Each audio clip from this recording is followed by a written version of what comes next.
Today, FTX reportedly moves ahead on plans to revive its international crypto exchange. Israel seizes crypto the country believes was used to finance Hezbollah and Iran's Revolutionary Guard. And MasterCard's head of crypto explains the company's new digital asset network introduced today.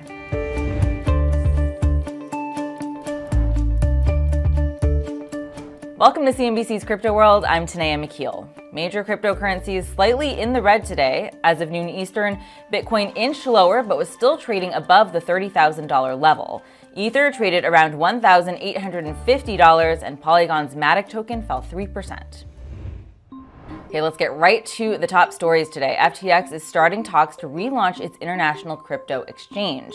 That's according to this article from the Wall Street Journal published today, which cited FTX's new CEO, John Ray, as saying that the crypto company is soliciting interested parties to the reboot of the exchange. Citing people familiar with the discussions, the Journal reported that the failed crypto firm has been holding early talks with investors about backing the potential restart through structures, including a joint venture. FTX would likely rebrand as part of any relaunch, according to the report. We tried to reach out to FTX for confirmation, but did not hear back right away. In the meantime, yesterday, a federal judge rejected Sam Bankman-Fried's bid to throw out most of the charges the former FTX CEO is facing. That decision paves the way for his trial in October. Next, the Israeli government announced yesterday that it seized millions of dollars in crypto from accounts that had sent or received funds in alleged financing schemes for a powerful arm of the Iranian military and the Iran-backed Hezbollah militant group.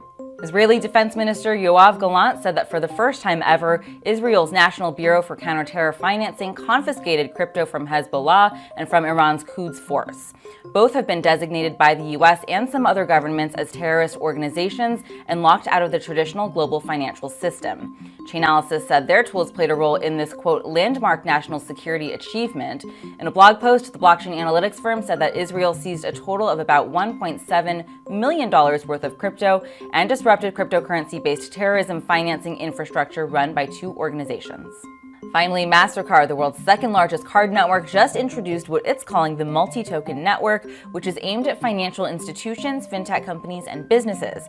It would allow various parties to interact on the same network in an interoperable way, and this is the latest initiative from MasterCard, which has rolled out other capabilities to make activity on this network more secure, scalable, and of course, interoperable. The company says it's testing various capabilities the network can be used for, beginning with tokenized bank deposits. For our main story, Crypto World's Talia Kaplan spoke with MasterCard's head of crypto, Raj Damodran, about the new network. He breaks down what inspired the multi-token network to come about and what the company's trying to achieve by launching products and solutions focused on blockchain technology. You have always said that instilling trust is a critical step towards realizing the full potential of the blockchain ecosystem. And today, MasterCard is building on that theme, introducing what's called the multi-token network, or MTN. You say that the network was created with the goal of enabling more efficient payment and commerce applications. Can you expand on your vision for this new network? Yeah, absolutely. As you've seen, the crypto sector as a whole has a lot of innovation going on in terms of foundational technologies. We're also seeing the financial institutions and central banks get involved in this, wanting to take advantage of the innovations that are in there to help power a new breed of financial technology as well as innovation, right? But in order to fully take advantage of that underlying technology, we think there need to be few foundational places in place before application developers, fintechs, take full advantage of it. And that's the reason we are talking about MTN today, which is a combination of these technologies that solve for these foundational issues. Expanding on what you just said, I understand MTN aims to meet what you say are four key industry needs, including trust in technology and consumer protections. Can you take us through what you call the pillars of trust and explain how MTN incorporates these pillars?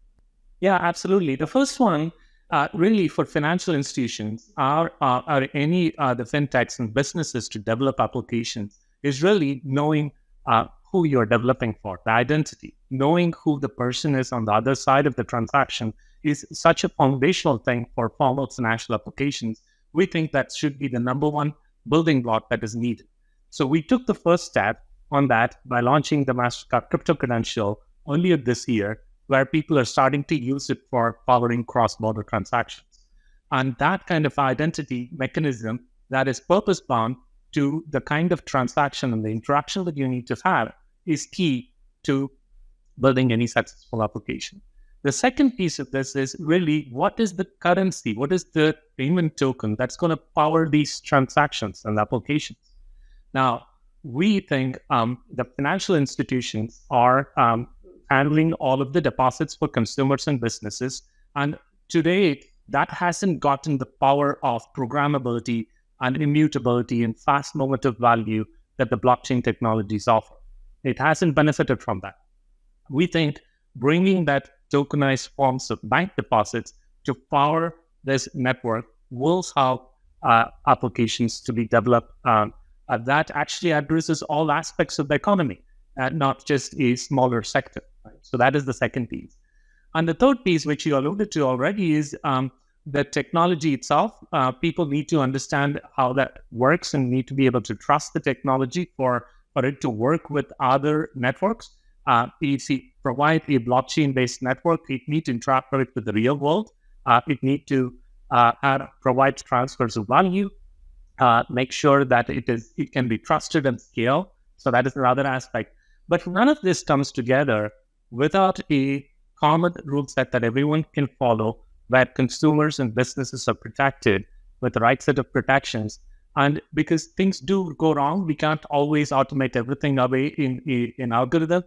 You need a common rule set so that when things go wrong or there is a fraud happens, there's an equitable way of resolving those disputes and getting a trusted way to build applications. We think all of this comes together to develop a new set of financial applications that benefit all of this: the trust in identity, trust in the currency format, trust in the technology, trust in the right set of rules for powering a new set of financial applications. So you're beginning to test this new network. So I'm wondering, where does MTN stand right now? I believe you're kicking off the beta version in Europe soon? Yeah, so a key to do this is to work with partners in developing the right set of use cases. So we're making these capabilities available in the form of a beta network in UK first. And we're inviting financial institutions, fintechs, and crypto fintechs to help build a set of financial applications on top of this. We're launching an innovation sprint over the summer, which we hope we will bring in these capabilities out in the form of use cases. Ultimately, some of these will go on to be live in parts of the world. So last time we spoke was in April at one of the biggest crypto conferences in the world, Consensus 2023. That's where you revealed what's called MasterCard Crypto Credential, which you brought up today earlier in this conversation.